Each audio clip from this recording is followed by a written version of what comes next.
North Korea has condemned the recent joint exercises between the U.S. and South Korea, in which the U.S. sent B-52 bombers to South Korea to practice dropping bombs on targets at a range in South Korea.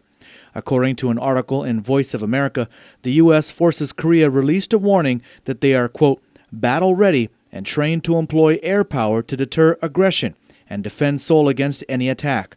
Pentagon spokesperson George Little was also quoted in the article as saying that the flights send, quote, a very strong signal that the U.S. is firmly committed to its alliance with Seoul.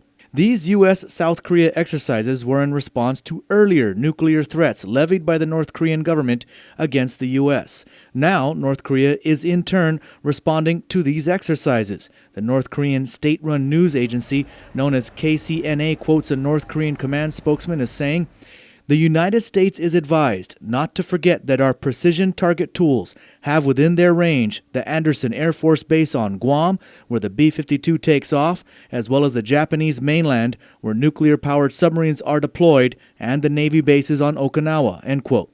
However, UOG professor of political science and retired National Defense Agency analyst Dr. Michael Stoyle doesn't believe they even have the capability of reaching Guam with guided missiles. North Korea is definitely not a threat to Guam.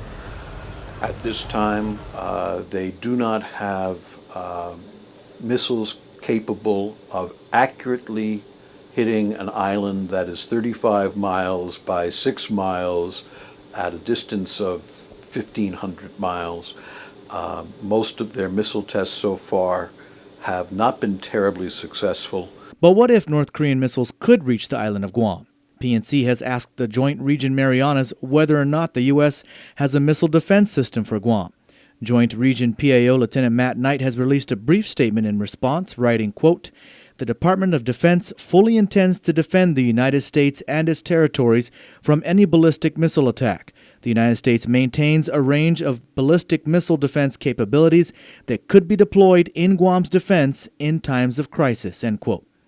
Guam Buildup Office Director Mark Calvo told PNC News that they have yet to hear back from U.S. Secretary of Defense Chuck Hagel about the specific missile defense capabilities of Guam, but he says they have received some reassurances from Congresswoman Madeline Berdallo and the Joint Region Marianas that Guam is protected. We're certain that our nation, this great nation, has a record of peacekeeping and deterring acts of aggression, but if needed, we're assured that a response to threats will not be taken lightly.